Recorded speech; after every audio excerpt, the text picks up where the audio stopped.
Seja muito bem-vinda ao podcast da Psicóloga Sincera. E hoje nós estamos aqui com uma convidada mais do que especial, Juliana Fernandes, e para falar sobre um tema que é importantíssimo e urgente de ser debatido.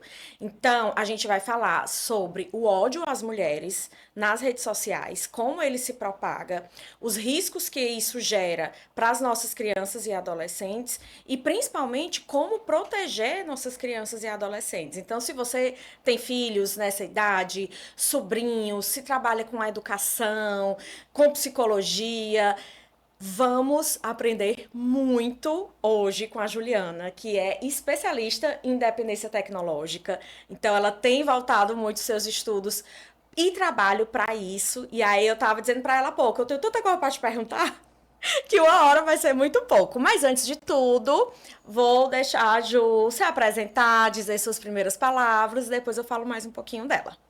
Oi, oi, que prazer estar aqui, que honra, não é? Conhecer a Tecila, né, no laboratório, na Unifor, no laboratório de pesquisa, na temática de resiliência, né? E aí, em paralelo a isso, conhecendo o grupo, não que eu fizesse parte do grupo, mas por tabela eu conheci o grupo, a gente foi para um congresso em psicologia positiva na África. Acho que foi onde a gente teve maior Sim. contato, né? E assim, conviver, de certo modo, deslocamento e tudo, e participar daquilo, eu disse, não, pera ainda, que pessoa incrível, pessoa bacana. Moral da história, alguns anos depois a gente está na mesma sala no consultório, assim, tem uma trajetória bem bacana, e ela traz uns questionamentos que são realmente fundamentais para qualquer pessoa, né? Para qualquer ser humano, da mãe até a profissional, o pai, o menino, e é muito importante estar aqui, né?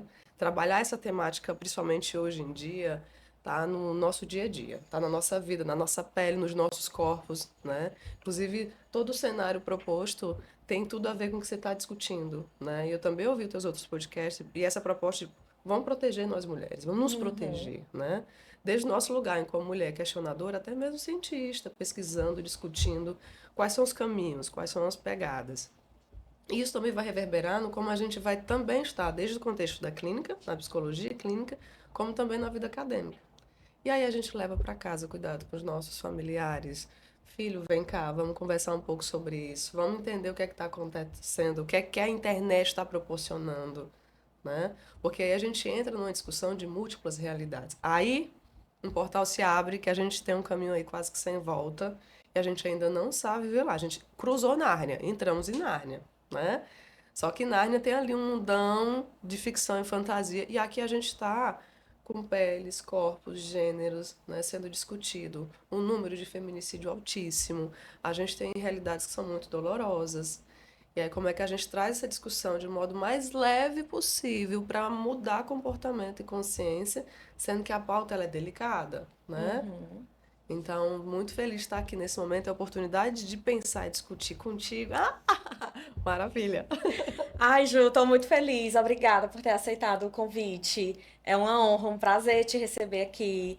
A Juliana é uma pessoa que realmente eu conheço há muito tempo, porque eu entrei no mestrado em psicologia em 2014, né? E aí a Juliana estava no doutorado, não era? Era, A Juliana era. estava terminando o doutorado, eu acho, e aí os nossos caminhos se cruzaram, e a Ju é essa pessoa muito afetiva, muito amorosa e muito competente, né? Já deu aula e continua dando aula, tem os cursos dela, né? Tem vários. Depois, Ju, eu quero que você fale tudo que você tem, assim, de curso, de produto, atende na clínica, tá nessa fase que a demanda que tem a ver com dependência de tela, ela tá crescendo muito. Então a Ju tem trabalhado muito e é um trabalho super desafiador. E aí, assim, só para a Ju já trouxe um pouco da nossa relação afetiva, mas de fato é uma pessoa que o santo bateu, né? E a gente se dá muito bem, é muito gostoso Sim. estar cada vez mais próxima de ti. A gente teve essa experiência de dividir o espaço do consultório. Inicialmente a Ju sublocava comigo, agora os papéis se inverteram, eu subloco com ela. E é maravilhoso essa convivência. E é uma profissional que eu admiro muito. Eu lembro que na época do mestrado ainda eu vi uma palestra tua num auditório lá da Unifor, foi uma palestra grande, não lembro, não vamos lembrar qual é o evento, porque são tantos, né? Mas, assim, a presença de palco da mulher é impressionante. Às vezes eu até vejo o vídeo dela atual, dando uma palestra, e ela realmente consegue fazer aquilo com muita maestria. Então, não é aquela acadêmica que fica com o conhecimento acadêmico para si e dentro dos muros da universidade e também nas suas intervenções, né? É uma acadêmica que vai para a internet, que vai falar, que vai educar. E no final das contas, Ju, esse trabalho que a gente faz é de educação. E essa educação é fundamental. Hoje mesmo, antes de vir para cá, eu estava ouvindo mais vídeos sobre esse tema e é assustador o quanto o alcance que o ódio às mulheres tem na rede social. Quanto é um tema que se espalha muito rápido, que viraliza muito rápido e que acessa a muitas pessoas. E aí eu tava pensando, a gente faz um trabalho que é a contramão disso. Então, ou entender o quão grave é essa situação nos coloca ainda mais nesse papel ético de dizer, peraí, a gente também vai educar, a gente também vai mostrar o outro lado da história, a gente também vai falar como é que a gente pode desconstruir esses pensamentos e proteger as pessoas que estão mais vulneráveis a esse tipo de situação. Então vamos começar passando direto para o nosso tema. Eu quero que primeira pergunta é como é que ocorre isso? Como é que você percebe, nos estudos e também na prática, esse ódio às mulheres sendo disseminado nas redes sociais? A pergunta ela é totalmente implicada, né? Eu vi assim a programação que você montou de falar sobre decolonialidades, a questão de gênero, a questão desse ser mulher, ela faz parte da nossa história, né? E eu vejo também nas tuas discussões. Então achei inteligentíssima a proposta da gente pensar, né? Do tipo assim, quais são as intervenções, até mesmo como é que tecnologicamente a gente tem hoje dispositivos que podem nos proteger, né? Então tem um percurso aí que vai desde aquilo que a gente vive no dia a dia, a história do lugar onde a gente vive, estamos aqui, em qual cidade, em qual ano, né? Qual região, qual país, tudo isso implica aí significados. Imagina então que quando a gente entra no acesso aberto à internet, isso eu estou falando para qualquer idade. Você deu o celular para um menino de 10 anos, ele tem acesso aberto? É irrestrito, ele está ali horas. Você não tem como mais saber com que tipo de contato ou conteúdo ele teve acesso. Ou uma pessoa idosa, com 70 anos. Ou seja, qualquer ser humano que tem acesso à internet, ela entra numa discussão de produção algorítmica subjetiva. O que significa isso? Vamos falar que eu gosto muito do ditado que água mole em pedra dura, tanto bate até que fura. Nas minhas palestras eu trago inclusive para a gente pensar o quanto que esse ditado ele é uma realidade sim, presente na nossa vida, não só na natureza. Então se eu tenho um conteúdo que começa a aparecer para mim, aquilo de algum modo me linka, me atrai, ou alguém começa a falar, vai aparecer cada vez mais. Né? Eu tenho realidades assim, por exemplo, de pacientes que na adolescência, com 13 anos de idade, foram pesquisar sobre a Segunda Guerra Mundial. De repente entraram em grupos, skinheads, e depois entraram em outros grupos que beiraram situação de vulnerabilidade para aquela criança, para aquele adolescente. Ou seja, como uma coisa começa a produzir informação, desperta a curiosidade, eu queria saber mais, e de repente a pessoa entra no que a gente chama o buraco do coelho. É fazendo inclusive um paralelo, sim, né, ao Alice no País das Maravilhas. O buraco do coelho, a toca do coelho, né? A gente começa a pensar então que é um caminho em que o coelho está ali e lá dentro tem especificidades que só ele sabe. O contexto da violência está aberto.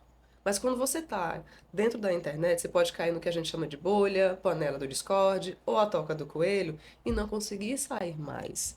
Né? Então, daquilo que é atrativo, a gente se depara com uma situação que ela é, vamos pensar numa areia movediça, você não consegue às vezes mais sair, porque beira uma temática tão pesada e violenta que chega a ser inclusive um contexto de vitimização.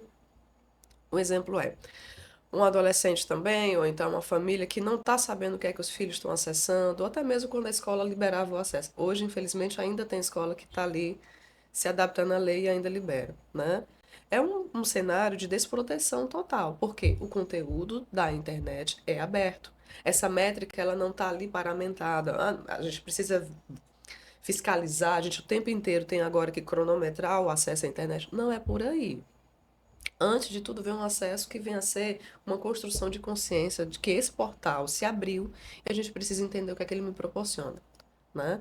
Quando você me pergunta sobre como é que está acontecendo, em que a gente tem visto dados cada vez mais, a violência está aí no nosso dia a dia, inclusive dentro das nossas casas, é porque realmente a história sexista, a história misógina que a gente vive, ela ainda está presente no nosso dia a dia. E mais, hoje, criando várias tocas e criando inclusive rentabilidade. Sim, dá muito lucro. Dá. Muito lucro para quem? Aí a gente começa a questionar, Uhum. né? Tem pessoas, e aí vamos falar influencers, blogueiros, que vão estar ali trazendo um conteúdo, por exemplo. Aqui a gente pode dizer tudo, né? Todas as palavras. Tudo, tudo, tudo. Aqui é Vamos, tudo liberado. vamos pensar no movimento Red Pill, né? Que a gente tem um paralelo ao filme Matrix, querendo entender, só buscar um pouquinho, que aí você vai ter algumas codificações, você precisa entender o que significa essa pílula vermelha. Então tem uma red pill, você vai ter uma blue pill, uma black pill. Então comece a descentralizar, né, pequenos subnichos que vão estar ali abrindo gavetas para uma discussão que beira ações criminosas.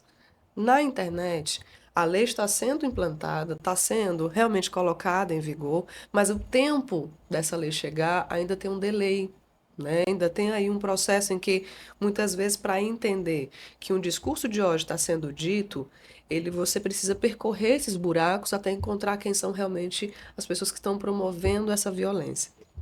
E aquilo que está sendo dito e que muitas vezes está convencendo que é um buraco legal, é uma discussão legal, né? Eu já acompanhei realidades de pessoas e famílias que do tipo, eu apenas me acostumei com esse tema da violência, nem deixou de ser violência para mim, nem pensava que era tão grave assim. E quando eu fui ameaçar minha colega, né, eu estava com raiva dela, estava chateada e eu não entendia que isso era ilegal. Então, assim, a gente percebe então a ascensão de dados que são comportamentos violentos de modo sutil e muito rápido, né? Uhum. Na hora que você entra num buraco desses, numa toca temática sobre violência, sobre como é que é ser homem hoje no ano de 2030, vamos pensar na perspectiva de futuro. Esse homem ele tem que ser líder e essa mulher, ela hierarquicamente é colocada numa função ou num cenário mais abaixo. Eu estou aqui desqualificando seres humanos, eu estou rompendo direitos humanos, eu estou rompendo aqui direito de vida. E por aí só, essa fala já deve gerar estranhamento. Então a gente automaticamente deve pensar que tipo de promoção de pauta está sendo discutida em sala de aula, que pauta está sendo falada dentro de casa. E aí a gente está pressa vai, pressa vem, muita coisa para fazer, boleto para pagar, e de repente a gente às vezes não conversa com quem está dentro da nossa casa, a gente não conversa às vezes com quem está dentro da nossa escola, pautas que estão ali, ó, gritando e batendo na nossa porta. E a gente está falando de morte e vida. Sim, não, e eu não vou longe. Ah, Eu vou falar da minha experiência fazendo um meia-culpa. Eu sou psicóloga, eu discuto todas essas temáticas e eu não tinha noção do que acontece nesse mundo, nessa machosfera da internet. Porque é claro que eu tinha alguma noção que a dependência em tela gera vários riscos para o desenvolvimento infantil, né, na adolescência, para adultos. Eu tenho noção que tem muitas pessoas adultas que estão perdendo tudo que construíram ao longo de uma vida inteira por conta de um vício nesses jogos, que é um problema gravíssimo que eu sei que você enfrenta. Então, eu tinha uma noção, mas eu não tinha uma noção do perigo que as nossas crianças estavam correndo na internet. Eu minimizava isso, mesmo sendo uma psicóloga que estuda sobre tudo isso. Eu não tinha noção, por exemplo, do risco da minha sobrinha, das minhas sobrinhas terem acesso à internet, a alguma rede social, ao próprio YouTube, que depois eu fui entender que tudo é arriscado. Em qualquer plataforma dessa, eles podem inserir conteúdo misógino ou conteúdo pornográfico. Então, o risco é absurdo. E aí, só para explicar melhor alguns termos, né? Quando a gente fala de machismo, a gente fala justamente dessa ideia de que o homem é superior à mulher. Então começa daí, né? O machismo ele tá enraizado na nossa cultura, na nossa história. é um produto do patriarcado, né? Que é justamente essa ideia de que a mulher é inferior de alguma forma, que é o que você estava falando. Ela vai ser menosprezada, ela vai ser desvalorizada, humilhada. E a misoginia, ela é o ódio à mulher, ódio ou aversão à mulher. E aí o que acontece, né? Esses movimentos, tipo Red Pill, que a Ju trouxe, a pílula vermelha que tá lá, qual é a ligação que eles fazem com a pílula vermelha que aparece lá no filme da Matrix?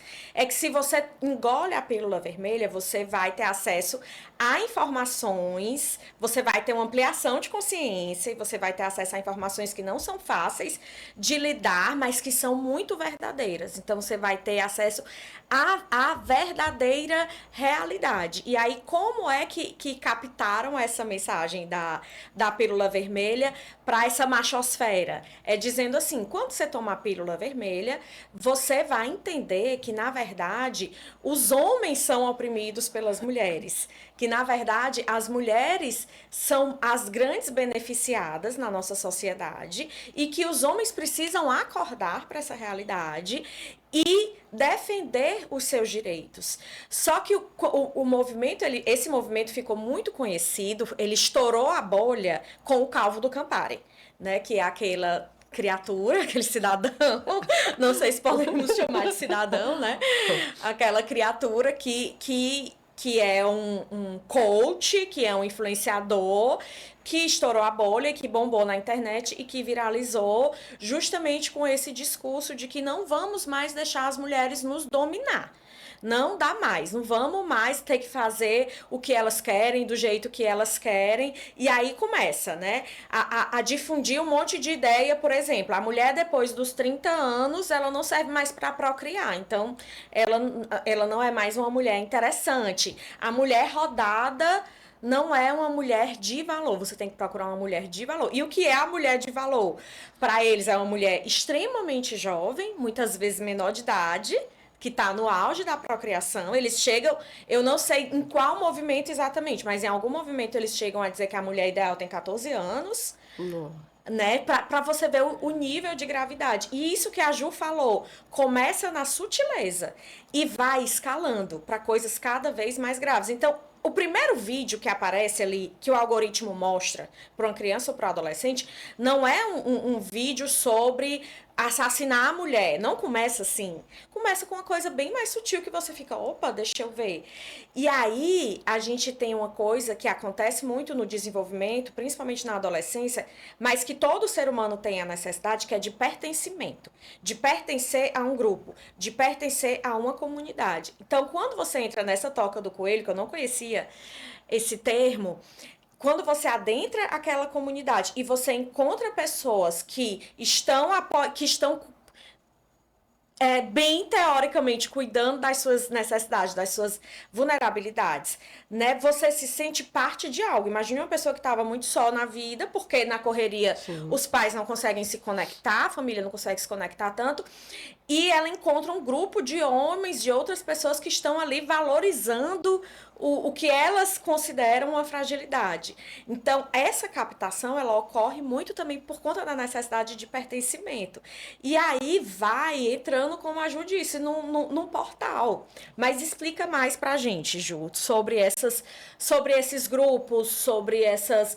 Como é que começa, porque uma coisa que eu tava estudando é que antes esses grupos não eram tão acessíveis, eram grupos fechados, né? Tinham os fóruns, os chans, que eram mais fechados, que as pessoas podiam entrar de forma anônima e falar, propagar qualquer conteúdo de ódio à mulher, e parece que o tipo de conteúdo de ódio mais propagado é o ódio contra a mulher, depois contra a pessoa negra. Então, assim, é algo que ocorria ali muito livremente, sem a gente que está fora desse mundo entender. Só que agora essa bolha estourou e esse tipo de conteúdo você acessa facilmente no TikTok, no Instagram, no YouTube, em qualquer plataforma. Então explica pra gente melhor como é que isso foi se tornando cada vez mais próximo de nós. Perfeita a sua fala, perfeito, porque justamente nós somos sujeitos agregados, a gente busca essa relação humana, né? Queremos ser amados. Só que aí quando a gente começa a perceber o distanciamento, ou então, por que é que eu estou aqui na minha solidão, não consigo entrar em grupos? Aí a proposta do grupo de se pertencer a parcerias que estão ali falando coisas que talvez façam sentido para mim, de repente você pode chegar a um lugar de alta propagação de violência contra questões de gênero, enfim. Quando você diz assim, essa questão que envolve justamente o quanto que eu pertenço ou não pertenço, isso vai, ora, vamos lá atrás. Cursos de quanto? 14 anos. A gente tem visto que os dados têm se mostrado assim muito cruéis e perversos. Aos 7, 8 anos, uma criança que tem acesso ali ao próprio celular, gente, tem o próprio celular, próprio tablet, próprio acesso à internet, ela vai ter acesso a conteúdo violento. Ela vai ter acesso a conteúdo que não é para a idade. Eu estou falando de classificação etária, aquela, né? Eu estou falando de algo muito mais intenso. O conteúdo que aquela criança está acessando na internet aberta não é para ser visto. Eu estou pensando ali para adolescentes talvez de 14, 15, 16, ela tem 7 anos. Então, nudismo, fotos de nudes, por exemplo, corpos nus, começam a ser compartilhados e começa a aparecer já nessas bolhas aos 7, 8 anos. 10 anos, a gente tem instalação de temáticas como pornografia infantil já ali muito frequentemente. O que é que a gente vê nos vídeos de pornografia infantil? A objetificação dos corpos. O homem ele tem que produzir uma ereção quantas vezes, e essa mulher ela tem que estar ali numa cópula. Os nomes são estranhos, mas se utiliza muito isso. É uma relação até animalesca. É como se a gente estivesse fazendo um regresso, né? Aquilo que é importante dentro de uma relação em relação a respeito, a empatia, a sentimento, a afeto. Eu me importo com a minha namorada, eu me importo com o meu namorado. Não, eu tenho ali que ter alguém que esteja dentro dessa hierarquia me dando bom dia, me dando boa noite, porque ela tem que fazer isso porque ela está nesse lugar de minha namorada. Então a gente está aí numa discussão que precisa ser repensada. E veja, quando a pílula, Red Pill, vamos criar uma aqui, Pink Pill, né? Yellow Pill, vamos pensar aí né, Pera, a gente não precisa de pílulas para entender que o mundo é mais fluido, mais aberto, inclusive dentro de relações que são mais efêmeras até. Eu preciso estar consciente se essa relação está aqui, ó, me fazendo feliz, me proporcionando bem-estar e eu quero permanecê-la. Hoje, amanhã, daqui a um ano. Então é sobre o cuidado dessas relações e não a escravização de sentimentos. Não é sobre vamos colonizar corpos, vamos colonizar aqui sobrenomes e colocar uma aliança e dizer você é minha propriedade. Opa, alto lá. Né? Então, quando se pensa dentro de um grupo desse, de discurso, de produção de discurso de ódio, que essa mulher ela é realmente a enganadora, né? Vamos aqui, homens, entender que a gente precisa sobressair. Essa pessoa assistiu muito Game of Thrones, eu adoro Game of Thrones, né? Mas eu entendo que a rainha é a rainha. Mas enfim, eu preciso entender que o dragão é o dragão, né? Porque já já eu vou estar fantasiando. Olha a lógica.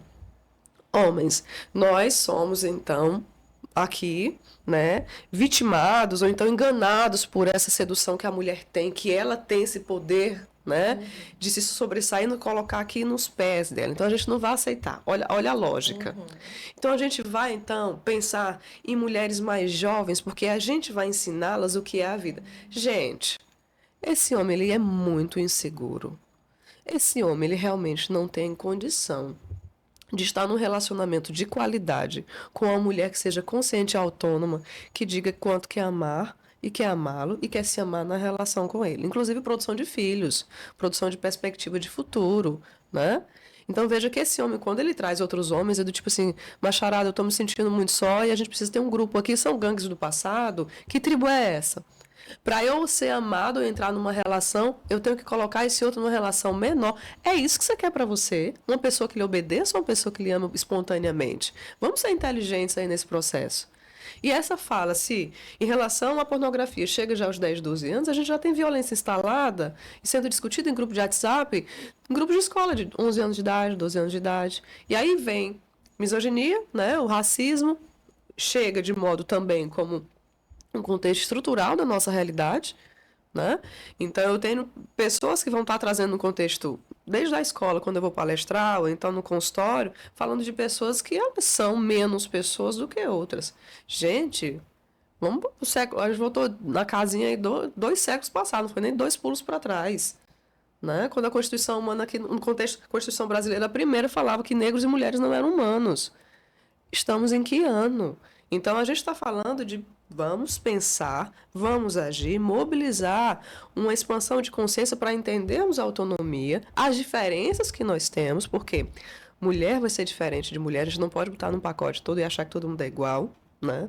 E hoje eu tenho pacientes incríveis, com 14, com 20 anos, dizendo, Juliana, eu tô apaixonado por uma menina, e aí ele disse assim, mas ela já ficou com um amigo meu uns 3 anos atrás. Mas assim, ela disse que tá apaixonada, mas eu não quero, não vou ficar, porque seria uma traição a ele. Eu disse, bora cá, vamos pensar junto. Por que seria traição? Eu disse, sei lá, vai que. Eu disse, vai que o quê? O que significa essa traição? Ele, eu tô tratando ela como uma prioridade, como uma propriedade. Eu disse, será? Será que não tem um pouco que disso? bonito. Na outra semana ele disse, Juliana, eu chamei para sair, né? Então, às vezes, a gente começa a entender que uma lealdade que era entre amigos fala de uma relação em que eu estou diminuindo a autonomia daquela mulher, e até mesmo minha como homem, no caso meu paciente, né? De querer namorar alguém, de querer ter um relacionamento, gente, ali, legível, real. Porque aí a gente entra também em realidades paralelas de pessoas entrando em relacionamentos com bonecos. Aham. A gente tá numa temporada de Bebê Reborn. Não, olha, eu confesso que eu já ri tanto dessa história, Ah. mas eu quero ouvir a tua visão, porque eu não fiz nenhuma leitura mais aprofundada, eu só tô rindo mesmo, por enquanto, mas eu quero muito saber a tua leitura Gente, desse surto coletivo, desculpa, eu não consigo encontrar outro nome. a gente tem uma sutileza aí bem, um muro invisível que ó, é um pé de nada, né? Quebrou o muro, ó. Entre o processo de eu quero brincar e me divertir com, e quando eu tô me divertindo com, gente, tudo demais é veneno, eu tenho que entender também, trazer ditados do passado mesmo, né? O quanto que brincar de boneca, ou então dedicar um tempo a apostas de bets, que é um paralelo que eu vou fazer também, eu tenho uma brincadeira, né? O quanto que essa brincadeira se torna um problema, se torna uma questão em que eu preciso olhar, que eu trabalho muito com paralelo, que tem um escorpião embaixo do tapete. Eu posso ter um escorpião embaixo do tapete, ter veneno ali que pode me machucar, me roubar a vida, e eu tô aí banalizando a brincadeira. Gente, mulheres, corpos de mulheres, a gente vai ver essa produção. Isso vai se estender a corpos adultos, né? Isso, inclusive, já acontece. Na China, Japão, vamos pensar num contexto oriental. Tem pessoas realmente casando com aplicativos e casando com bonecas, né? Bonecas eróticas mesmo. Então, se eu não tenho como homem, uma condição de me relacionar e trocar ideias com pessoas que, inclusive, podem pensar diferente de mim e ao mesmo tempo me amar, como a minha mulher, né? Eu vou procurar objetificá-la. Se ela não me obedece, ela vai morrer. Por isso que tantas mulheres morrem de feminicídio no Brasil, como a gente pode ver a cada segundo. E crianças também. Isso já foi para a infância, né? Isso está em todas as idades em relação à violência de gênero contra a mulher especificamente. Mulheres trans também. Então, o contexto que circula nessa imagem, ou na linguagem, ou nos afetos que envolvem mulheres, eles estão sendo colocados ali como se fossem um verdadeiro veneno do escorpião, só que não é. Só que não é. Então, a promoção de uma consciência sobre essa discussão, ela é um tanto duradoura, porque eu preciso levar para dentro de casa, eu preciso discutir, porque eu preciso tirar desse lugar de medo esse homem que está ali se sentindo vulnerável, procurando um grupo a pegar as mãos e sentirem fortes quando colocarem, vamos dominar o mundo e colocar a mulher ali debaixo sobre as nossas ordens. Isso não é viver em sociedade reconhecendo diferença. Ah, então acho que agora tá caindo na minha ficha.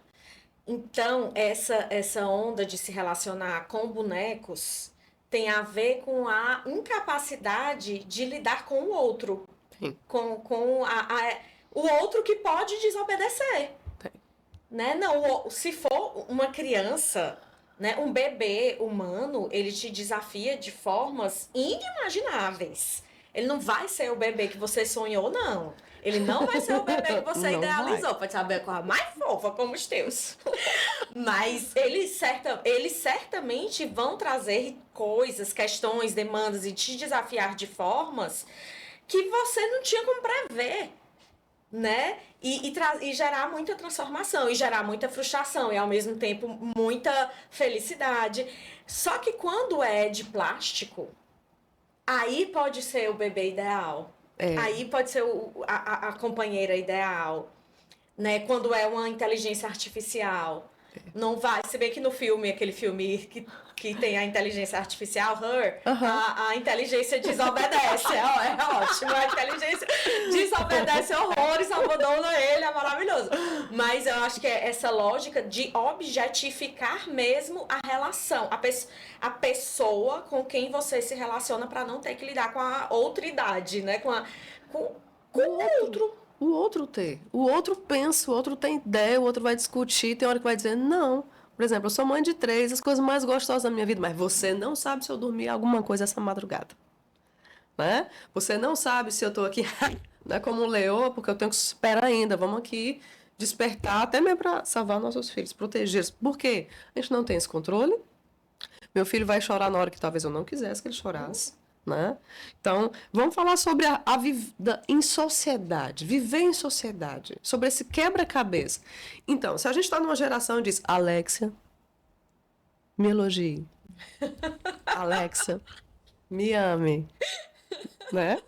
Quem nunca fez? Né? Quem nunca fez? Atire a primeira. Não atire nada, não. Dá um clique aqui e curte, né?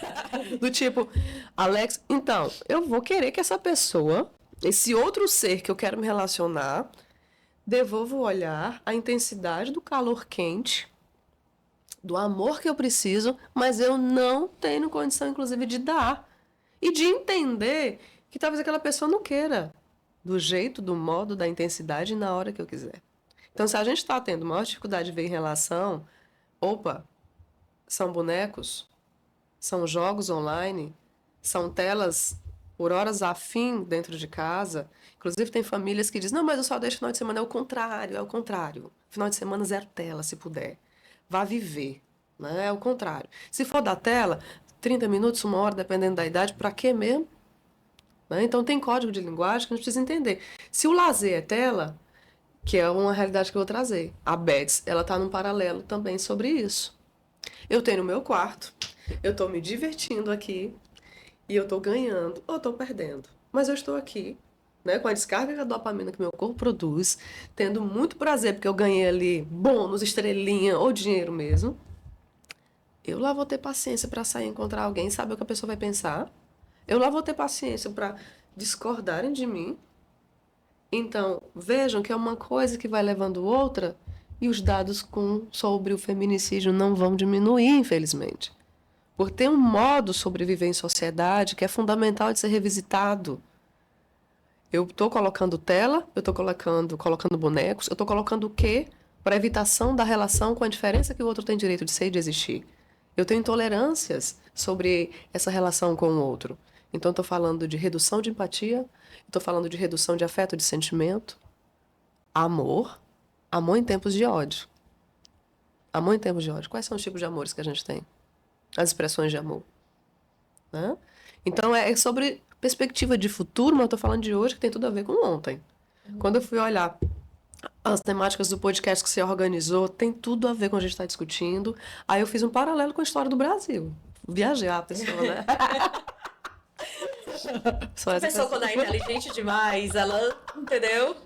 Ela vai. A gente devaneia. Também, claro. Né? Ufa, né?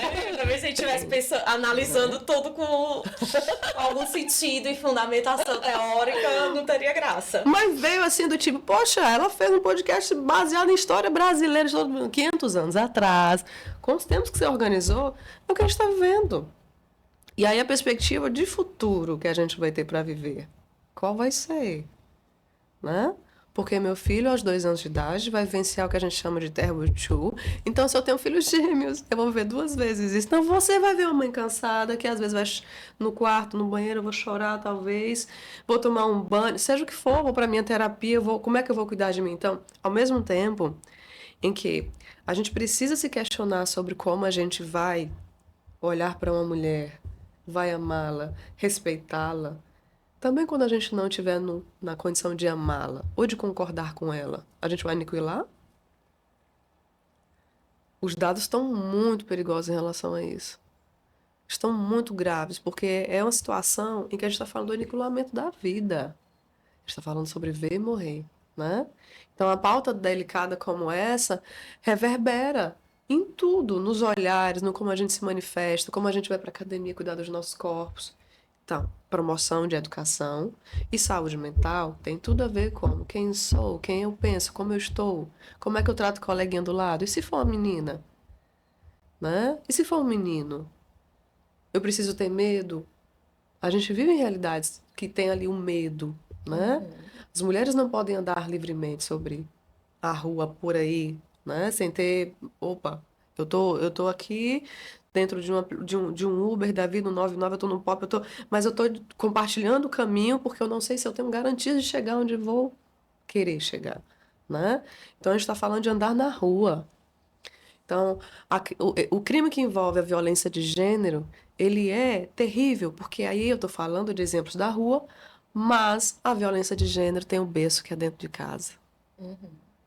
Por isso que a família não pode sair dessa pauta. Como terapeuta de família, ela tem que vir, porque tudo é a partir desse contexto de casa, né? Como as violências, a violência de ódio, a violência doméstica, a violência contra mulheres, de abuso, estupros, na maioria das vezes acontece por familiares. Aí quem vê cara não vê nada. Não disse que a gente entrava em Nárnia? Vem Nárnia, né? Menina, é puxado, é É puxado, puxado. muito, É muito, doloroso olhar para isso muito, tudo. muito, muito. Porque você vê que o buraco, é como tu disse, é Nárnia, não é nem um buraco, é uma coisa muito maior que um buraco, assim. É uma.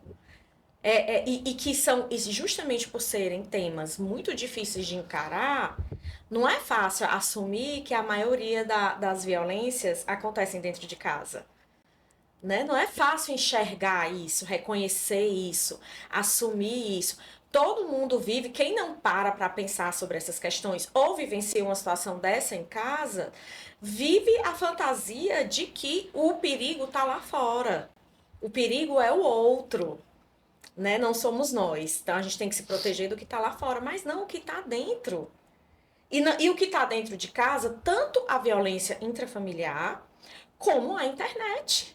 Exato. Porque uma coisa, aquela série Adolescência, ela mexeu muito comigo e eu acho que com muita gente foi um fenômeno. Fiquei super feliz do tema ter chegado bem longe. Mas ela deixou bem claro isso. O menino estava no quarto. O menino de 13 anos, ele estava no quarto dele. O que ele poderia qual era o risco que ele poderia tá sendo exposto? Mas na verdade ele estava sendo exposto a um risco absurdo que é a internet. Então, assim, o perigo mora ao lado, né? O perigo está dentro de casa, principalmente, fora também, mas dentro também. A gente precisa fazer intervenções em todos os níveis, né? No pessoal, individual, no familiar, no social, no cultural. Mas esses perigos realmente são assustadores.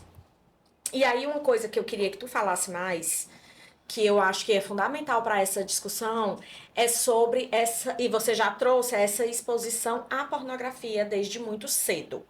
Quais são os riscos que a exposição à pornografia desde muito cedo, né? Meninos de 10, 11 anos, Sim, sim. crianças, né? Só Sim. meninos, meninas também, já vão ser expostos a conteúdos de pornografia. Quais são os riscos que isso traz para a criança, para as relações, para a cultura? Os riscos são inúmeros, infindáveis, né? Então, eu posso trazer alguns exemplos sobre como o efeito da pornografia afeta a vida de uma pessoa adulta até, né? Então, vamos lá. A gente nasceu, a gente não sabia andar, a gente não sabia falar, então a gente está ali no desenvolvimento de linguagem, de corpo e aprendendo milhares de coisas ao mesmo tempo. Uma criança de 5 anos também, ela está ali sendo alfabetizada, qual idioma aprende, que tipo de conteúdo mais complexo começa a chegar, não é só mais cores primárias e secundárias aos 10 anos. A vida sexual em si, ela não tem uma escola específica, né? Às vezes você vai ter uma terapeuta, às vezes você vai ter uma escola que tem uma pontuação, porque até falar sobre isso dá muito medo, ainda é mito falar sobre sexualidade, mas a educação sexual, que às vezes as pessoas não sabem o que significa e acham que é sexualizar corpos infantis, não tem nada a ver. É sobre dado científico, é sobre informação de validade, e não é sobre influenciar negativamente para promover pornografia infantil. Existem diferenças gritantes sobre o que é realmente uma educação sexual. O que é o corpo de uma criança que ninguém pode tocar.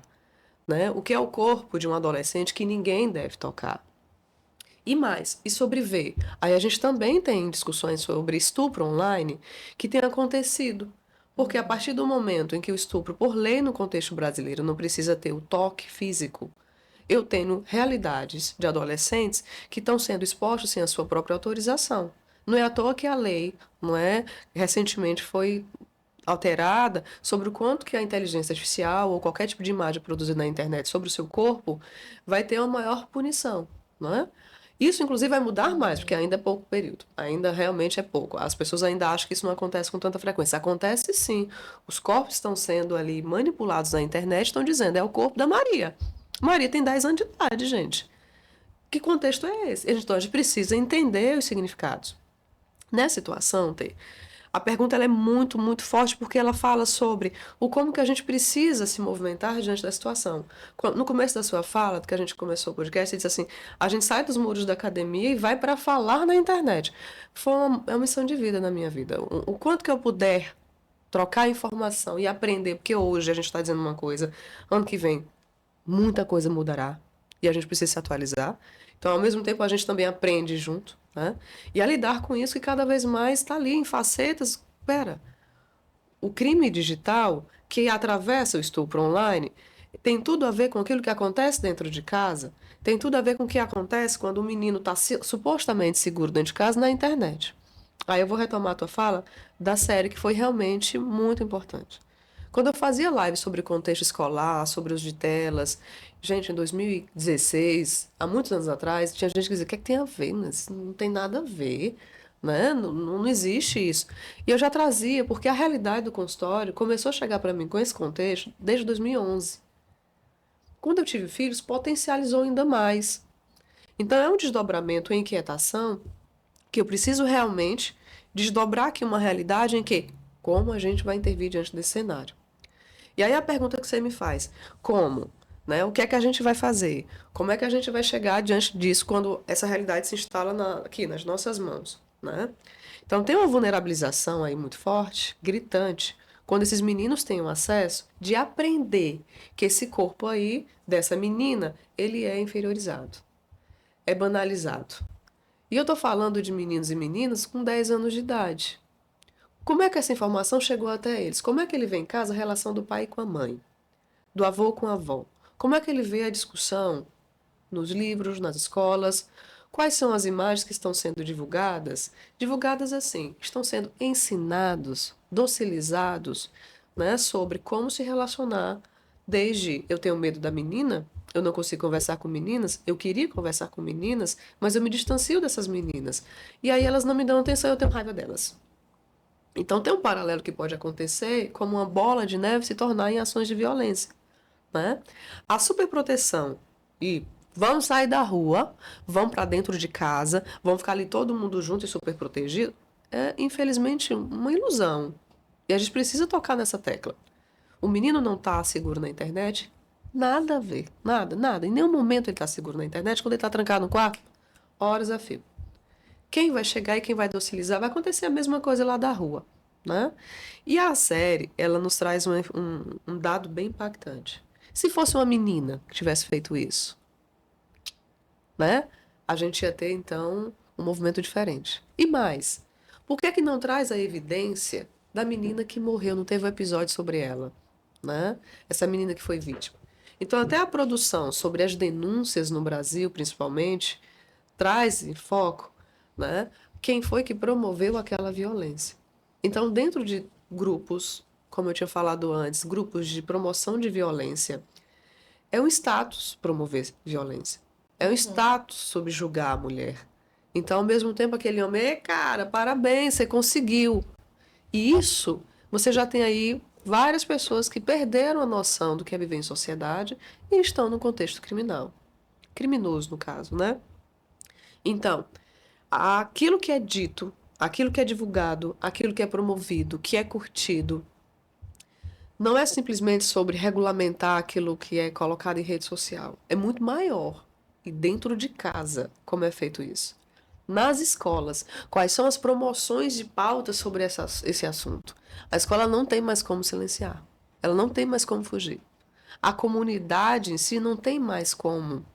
Não tem. A gente está num contexto de linguagem, expressões de linguagens, múltiplas linguagens, reverberando em múltiplas realidades, né? Então, se está do lado de uma mulher eu me sinto inseguro, e para eu me sentir seguro eu tenho que dominá-la, a lógica está perdida. A gente precisa recalcular a rota. A engenharia, a arquitetura desse marketing, a arquitetura desse contexto cibernético precisa ser repensado. E aí, vamos lá, não sei se você viu, mas Mark Zuckerman começou recentemente, tem uma semana isso, ele começou a trazer uma pauta tipo assim, realmente seres humanos gostam de pessoas e buscam pessoas. E a maioria das pessoas norte-americanas, eles vão ter ali 3 amigos. Mas eles, realmente, para se sentirem mais satisfeitos, deveriam ter 15. Mas aí eu criei uma inteligência artificial para suprir a ausência dos 12, né?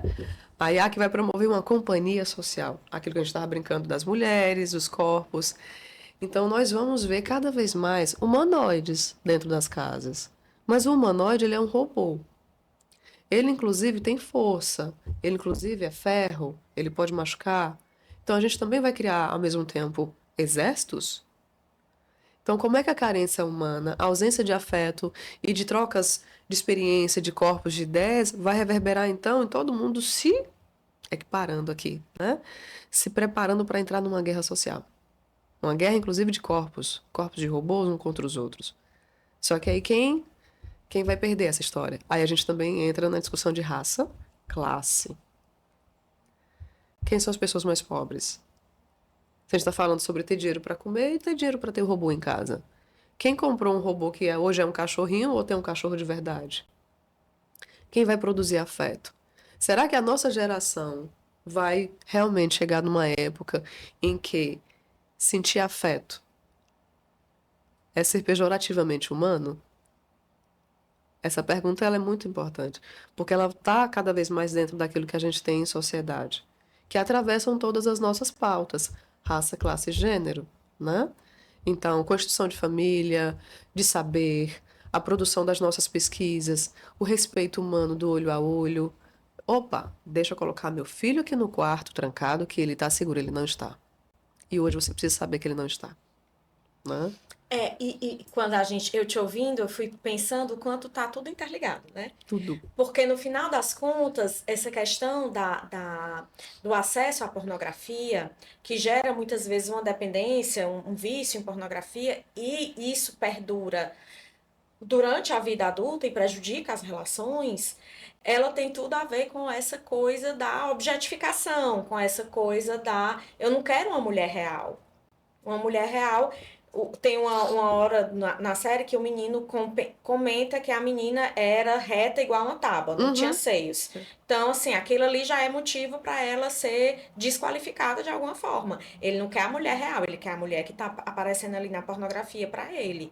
Então, tem tudo a ver com essa coisa de cada vez mais as pessoas irem se conectando por esse afeto, irem se nutrindo por esse afeto que você tá falando, em relações reais que também vão nos frustrar e nos magoar bastante, e para poder se relacionar com algo que não existe na realidade, né? Então a pornografia em geral, as cenas de pornografia, elas estão utilizando muita subjugação de vários corpos diferentes, seja o da mulher, seja o da criança, o da adolescente, que também, né, tem esse crime horrendo de usar imagens de crianças e adolescentes para produzir imagens pornográficas. Então, aquilo é o que você falou da dopamina, né? Vai liberar ali a dopamina. É muito fácil. O acesso é muito, muito, muito fácil à pornografia para qualquer pessoa que quiser. Então, é muito rápido e fácil e prático e gratuito ter essa liberação de pornografia. E aí as pessoas vão sendo expostas a imagens cada vez mais violentas. Porque você vê ali um vídeo de pornografia, ok, serviu para aquele dia. Para outro dia, aquele vídeo não serve mais, tem que ser um vídeo diferente. E aí vai escalando para coisas cada vez mais graves, que muitas vezes chega na pornografia infantil. Exato. Então, isso vai distanciando as pessoas e gerando essa necessidade de comparar uma relação com uma mulher real e achar que é sem graça. e também uma exigência de uma certa ansiedade de performance. Porque eu, homem, tenho que performar igual aquele cara que estava lá, dando tudo de si, ou com aquele tamanho de pênis que aparece ali. Se eu não tenho aquele tamanho de pênis, então eu não sirvo, eu não sou homem, eu não sou viril o suficiente. Então eu preciso me utilizar desse tipo de narrativa e desse tipo de prática que vai, como eu me sinto tão frágil, eu preciso fragilizar a mulher para eu me sentir menos frágil do que ela. Então vai para esse lugar da subjugação, vai para esse lugar de entender que eles têm direito aos corpos das mulheres. Isso aparece muito também na série, né? É como é espalhado, e aí tem um outro grupo desses, que é o incel, que eles mencionam na série, e muita gente nunca tinha ouvido falar esse termo, né?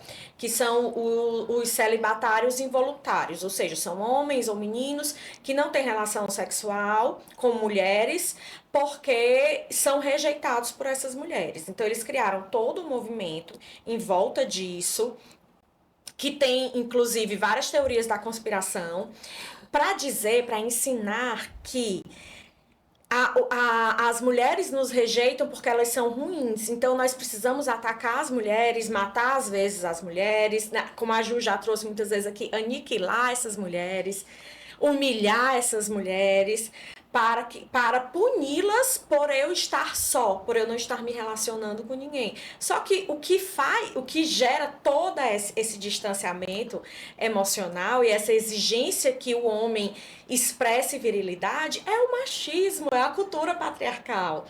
E aí eles conseguiram uma forma de inverter isso para colocar a culpa na mulher. Então, se você não tá pegando ninguém, aí chega pro garotinho de 13 anos. Olha, se você não tá pegando ninguém, as meninas da escola não estão querendo ficar contigo, é porque elas sempre nos desprezam. Parece até uma teoria lá na série que é a 20/80, né? As mulheres só querem 20% dos homens, os outros vão ser rejeitados. Então, vamos nos organizar contra essas mulheres para que a gente possa puni-las mesmo, né? E aí vem todo um movimento que chega ao ponto de questionar leis. Em alguns casos, a Lei Maria da Penha, ela só existe para prejudicar os homens. Então, vamos derrubar essa lei. E a gente acha que isso é uma coisa que acontece só ali na internet e não chega nas ações, mas chega, porque os líderes de extrema direita também se beneficiam muito desse discurso, né? A gente precisa entender que tudo isso que acontece é financiado por quem ganha dinheiro com isso e por políticos da extrema direita que estão ali captando, recrutando soldados que vão, por esse tipo de pensamento, vão concordar com os pensamentos absurdos desses políticos e vão colocar esses políticos no poder, que vão muitas vezes mexer em leis que vão retirar direitos das mulheres que foram arduamente conquistados com muito trabalho. Então, o problema é tão complexo que chega nisso tudo, vai para tudo isso. Né? E aí, Ju, como infelizmente nosso tempo já está acabando, eu quero muito focar esses últimos minutos no que a gente pode fazer para proteger. Como é que a gente protege as nossas crianças e os nossos adolescentes de todos esses riscos que a gente expôs aqui? É fundamental a gente pensar na presença ativa, né? Eu trago um conceito que inclusive é de base humanista, que vem a ser uma presentificação, ela é uma ação. Então, eu preciso, quando estar com meu filho, num processo de interação, até mesmo quando a gente estiver vivenciando o tédio. Vamos aqui relaxar, porque uma coisa fica em teu celular, fica no meu, a gente não vai estar interagindo, a gente inclusive faz um apagamento um do outro, né? Então, existe inclusive modos de pensar essa presença mais ativa dentro de casa, nos passeios, nas programações, dentro de atividades, dentro de tarefas, em que existe um comprometimento da relação com o outro, que vem a ser o quê? O combate direto ao FUBing. O FUBing vem a ser quando eu estou aqui com o meu celular, você está aí, e aí eu solto migalhas de atenção para você, mas a minha atenção principal é aqui o celular. Então a gente retira isso e aí vamos repensar qual é o momento que dentro da minha casa eu tenho pelo menos 1 hora por dia com todas as pessoas sem tela nenhuma. Nenhuma, nem aquela grande televisão que ocupa a parede inteira da casa, né? Ou então aqueles milhares de celulares espalhados pela... Vamos para um espaço em que a gente tem, inclusive, só corpos, pessoas, vamos interagir, vamos desenvolver, gente, a diferença que nós temos e o respeito a elas. A pornografia, ela vai gerar também um tipo de resistência humana, dessa relação erótica, do contato que eu não vou me importar com o outro não me satisfaz. Então, é uma arquitetura, uma consciência, que sempre chega no ponto final, que é o quê? Na promoção de violência e aniquilamento do corpo do outro. É uma política, uma ideologia que fala sobre morte. Seja a Betes, seja uma promoção, bora lá, da violência dentro da escola, da sala de aula, dessa menina que ela não merece viver, dessa mulher adulta que ela tem que pensar aquilo que eu vou ensinar. Pera, que realidade é essa? E se os homens foram tão maltratados ao longo da história, né? Vamos ouvi-los, vamos pensar em grupos de promoção também desse lugar para homens, né? Por que é que só homens iam sei lá, mulheres vão buscar saúde, vão fazer consultas e às vezes o homem precisa que a mãe leve, que a esposa leve. Então tem algo aí que esse homem está vulnerável, ele precisa ser bem cuidado. Opa, ele precisa aprender a se cuidar. Né? Então, a expansão da consciência fala, eu preciso ter dispositivo de tecnologia para aprender e ter controle parental? Talvez. Eu posso, então, pensar em medidas como comunidade dentro da escola do meu filho para que seja zero telas o máximo possível, ou então a tela tenha uma funcionalidade? Podemos pensar. Então, a proteção é o envolvimento e engajamento parental. Não terceirização dessa realização. E se eu precisar terceirizar, porque eu trabalho, eu viajo, então vamos pensar em quem são esses profissionais, quem são essas redes que estão ali promovendo realmente segurança para crianças e adolescentes. Quem está falando de futuro. 2 mais 2 dá 4. A gente já entendeu aqui onde a gente vai chegar. Então precisamos fazer com urgência essa presença ativa. Certo, então, além da presença ativa, gostei dessa sugestão que você trouxe de ter 1 hora da família reunida sem telas, inclusive a televisão. Você falou já antes que o celular, as telas, para ser mais evitada durante o final de semana, para lazer. Uhum. E aí a gente já falou dos riscos que é uma criança de 7, 8 anos ter acesso a um telefone. E aí eu quero pensar assim de uma forma bem prática mesmo.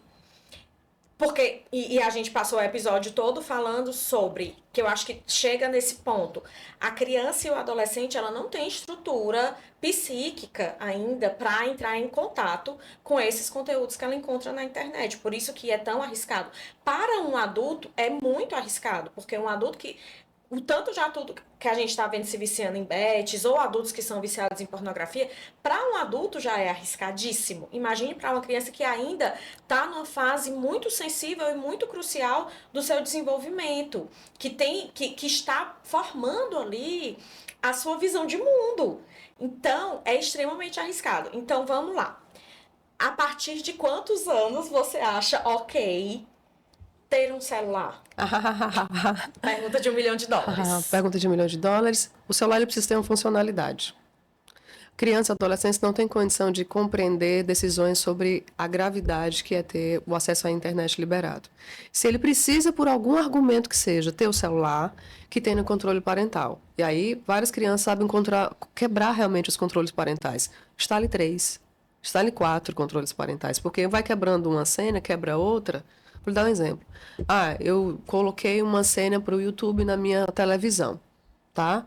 E aí eu tenho, de repente, um paciente que é adolescente que diz, mas eu consigo entrar como visitante, não preciso nem da senha. Eu disse, exatamente. Aí a família do tipo, mas eu coloquei um Family Link naquele celular. Então, tudo que ele acessar, ele vai ver. Aí meu paciente vai e diz, mas na hora que eu reseto o celular e construo um novo login, ele não tem, a família perde. Então, tem facetas de desdobramento em que hoje eu faço acompanhamento terapêutico, que eu tenho orientação para a família de ter 4 controles parentais quando aquele adolescente tiver que ter o seu celular.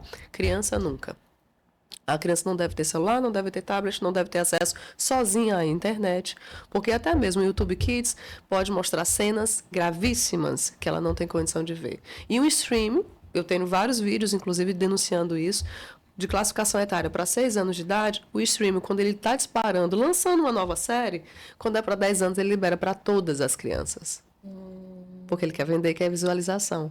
E aí ele próprio rompe o acordo de controle parental com a família que está sendo o seu assinante. Isso é uma questão, gente, inclusive fora da lei, né? Porque, assim, se eu tenho um controle parental, eu quero proteger meu filho. E aí o stream decide liberar vídeos de 10 anos para criança de 6. Eu tenho vários vídeos que eu mostro falando sobre isso e mostrando, inclusive, na minha televisão. Então, a funcionalidade da internet, ela precisa ser um ponto importante para ser discutido. Não é aquela família que vai dizer o seguinte: eu preciso convencer meu filho a sair da tela. Não, é o contrário. Ele precisa da tela para quê? Ele precisa me convencer para eu liberar o acesso. Entendi. Né? Tem que ter uma funcionalidade. E para deixar bem claro para o nosso público, até quantos anos você considera criança?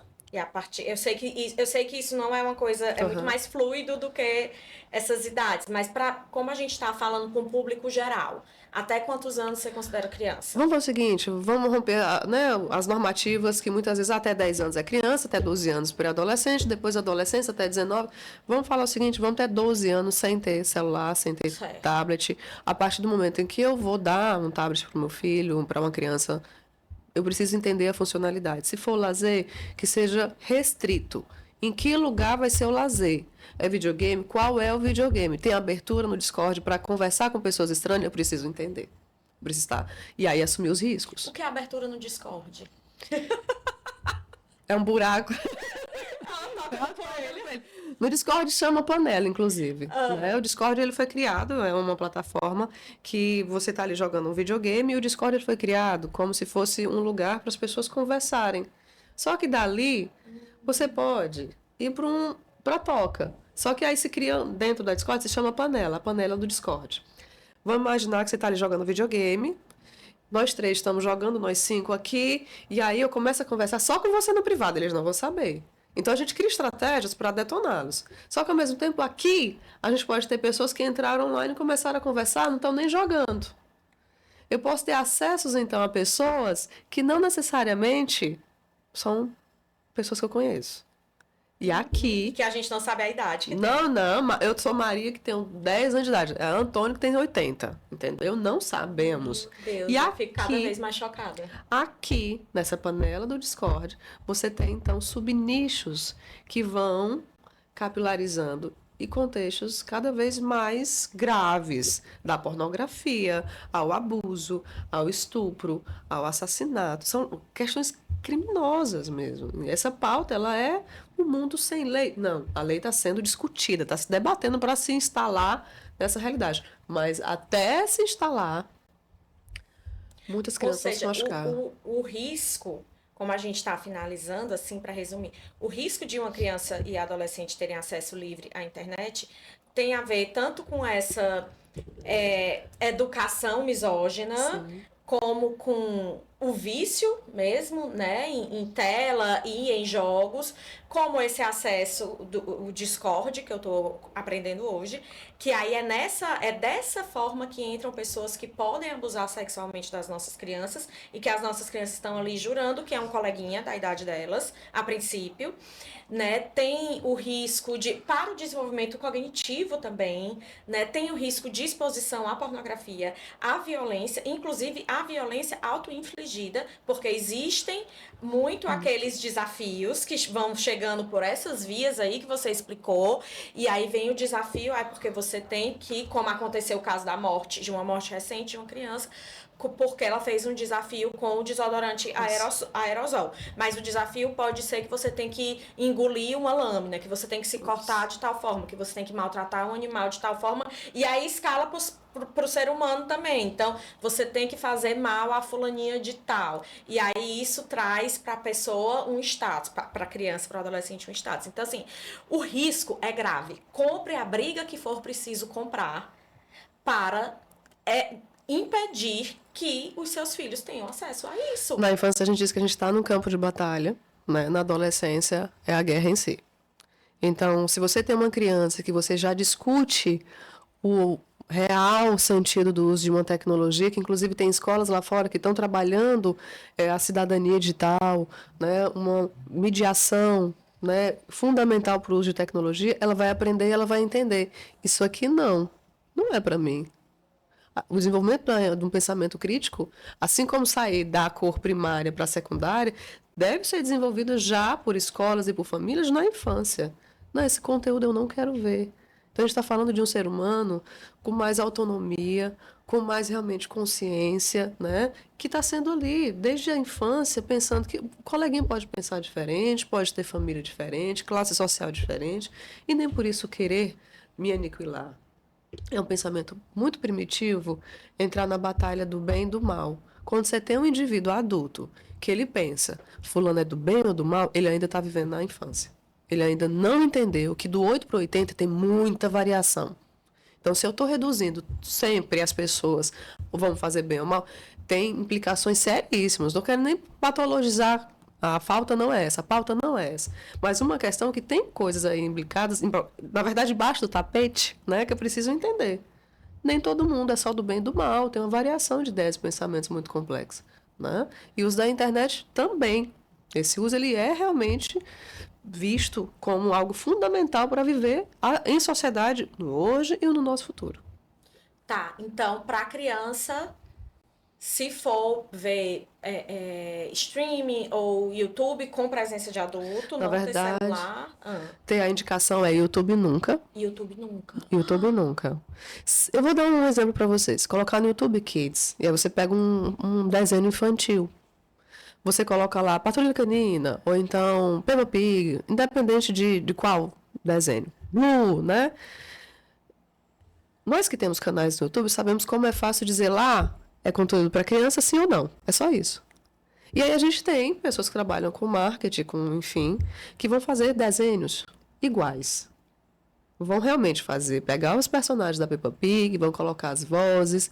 E aí, meia hora depois, você vai ver vídeos pornográficos, violentos e de morte, com sangue, sendo a Peppa Pig matando o irmão, transando com o irmão, ou o próprio pai. A família, às vezes, está...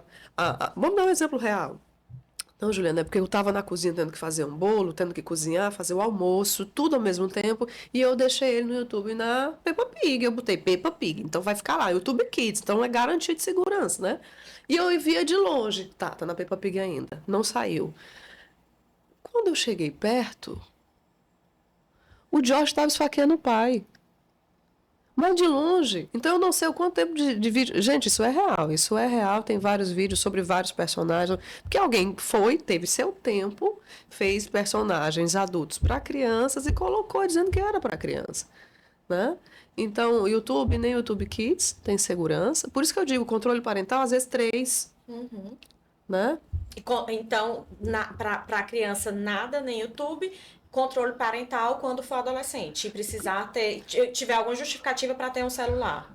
Controle parental é desde o momento que a criança for tocar no dispositivo. Controle parental na televisão, controle parental na televisão, no computador, no tablet, no celular. Entendeu? A ideia do controle parental é o quê? Vamos dar o exemplo do CodeWall. O CodeWall é um aplicativo, né? Não estou recebendo nada para essa fala, mas ele é um aplicativo que eu trabalho com famílias, eu preciso orientá-las, né? O CodeWall é um aplicativo em que eu consigo personalizar como você vai usar, como meu filho de 3 anos, se ele for usar, ele vai assistir alguma coisa, a indicação inclusive é 0 telas até 3 anos, né? Mas um filho de 7 anos pode assistir meia hora de manhã, né? Ou à tarde, quando chegar da escola. Você consegue controlar cada dispositivo por ambiente. A televisão da sala vai estar aberta durante 2 horas, de 2 às 4 horas da tarde. Depois, de onde eu estiver, ou eu desativo, ou eu já deixo isso na programação de cotidiano. Se puderem, nada de telas, né, nada de videogame trancado nos quartos. 100% dos meus pacientes com dependências tecnológicas me dizem que o quarto é o próprio inferno. Não é um relato lá de fora. Eu tô falando que o quanto tem o reconhecimento do sofrimento, que tudo começa aí. Nessa ideia de que a criança e adolescente tem que ter privacidade. Que privacidade ou é vulnerabilidade? Ou é comodismo, ou é cansaço? São tantas coisas ao mesmo tempo que a família tem que ser acompanhada com muito carinhamento para chegar a perceber o quanto que é grave realmente. Porque não posso mais simplesmente pegar o meu celular ou o videogame do ano ali e dar de presente. Porque não é um presente inocente. Tem um acesso aí a pessoas e contextos muito perigosos, né? Então, vamos lá, vamos fazer uma redução aqui. Se possível, 0 telas até 3 anos. Certo. A partir de 4, 5, 6, 7, 1 hora de tela. Se possível, não. Se você realmente precisar, 1 hora. Se possível, não. Porque é altamente atrativo. Eu tenho um filho de 10 meses de idade. Ele olha pro celular e vê a luz piscando ali de longe, alguma notificação, e é que eu desativo. Mas quando vê alguma luz, ele vai querer, porque é atrativo. Tem um negócio que mexe, cheio de brilho, a luz, eu quero. Imagine o como isso potencializa cada vez querer mais. E aí a criança, o adolescente, vai ficar passivo ali, só recebendo. Né? Então, aquilo que é para estar em desenvolvimento, de aprender sobre a complexidade humana, ela está ficando adormecida. Tolerância, sentimentos, as raivas, as emoções. Como é que eu exercito isso? Então, vamos para o esporte, vamos sair das telas, vamos para a natureza, vamos para viver em sociedade. E se tiver chateação, vamos conviver sobre a chateação e a frustração. Dói, é chato, é cansativo, mas vamos viver a humanidade, né? Então, se possível, tá? Zero telas, aquilo que eu estava falando. Cada momento que tiver uma conexão, eu preciso saber para quê. Não é que seja produtivo, só vai usar o tablet para fazer uma tarefa. Não, tem lazer que pode ser um vídeo, um desenho, mas que seja no stream fechada. E que, se possível, esteja presente. Alguém responsável tem que estar junto, tá? Porque o stream também quebra a classificação etária. Então, esse acordo com a criança não deve ser ditatorial, deve ser democrático na conversa, no diálogo. Filho, tem coisas que ali fazem sentido, tem coisas que não. Na linguagem clara para a criança, né? Ok, muito bom. Aprendi muito, Ju. Muitíssimo obrigada. Foi uma aula. E como eu estava pensando aqui, se eu que tenho muito acesso a essas discussões atuais de psicologia não sabia de tanta coisa e tinha tantas dúvidas, imagine quem nunca parou para pensar sobre isso, né? Então, é aquilo que eu falei no começo, a importância da gente nadar contra a maré aqui, da gente fazer o contrário, da gente levar para a internet o conteúdo que protege, que busca proteger. Né? Então, muitíssimo obrigada pela sua contribuição. Foi um prazer lhe receber aqui. Antes da gente encerrar, me fala como é que as pessoas te encontram, tuas redes sociais, o que você oferece de trabalho, assim, de intervenção. Amiga, parabéns, parabéns. Estar perto de você é sempre, gente, um lugar de crescimento. É um lugar de prosperidade, assim, de você realmente se sentir em evolução, né? E eu me sinto muito bem quando estou contigo. Nisso, como é que a gente tem feito, né? Tem tanto contexto clínico, como psicóloga clínica também. Eu criei a primeira formação do Brasil, alguns anos atrás, formação em dependências tecnológicas, né? Vez ou outra estou abrindo turma, fechando turma, atualizando, é um conteúdo que se atualiza constantemente, né? Tanto para universitários como para profissionais da saúde e educação. Fora isso, eu tenho hoje um contexto de mentoria, né, para individuais, vamos lá, profissionais individuais ou em grupos também. Eu também tenho trabalhado no contexto do acompanhamento terapêutico familiar, né? Ali como terapeuta de família, às vezes a família chega e diz, estamos passando por essa realidade aí a gente entra num processo com a família toda, né? Então, desde fazer pesquisas como acadêmica até nesse contexto de intervenção. E as palestras, né? Eu tenho rodado aí em muitos lugares, justamente porque essa pauta está em todas as casas, está em todas as instituições, né? Está em empresas, está em hospitais, está em todo lugar. E a gente precisa realmente fazer esse lugar de vamos fazer aqui a nossa promoção do bem, promoção de saúde, promoção de educação. E é realmente trabalho de formiguinha, a gente junta as formiguinhas e segue, né, esse lugar de promoção de vida. Muito bom. E o teu Instagram? Meu Instagram é o @psi Juliana Fernandes, né? Também tem um canal, mas ele fica mais às vezes conectado também à própria rede do Instagram, que também segue o mesmo nome, né? Juliana Fernandes. Colocou dependências tecnológicas, você vai encontrar. Gente, sigam, porque é muito conteúdo rico e extremamente relevante para esses tempos, principalmente. E para quem quiser me encontrar nas redes sociais, Instagram é apsicóloga.sincera, TikTok e YouTube, a psicóloga sincera. Até a próxima!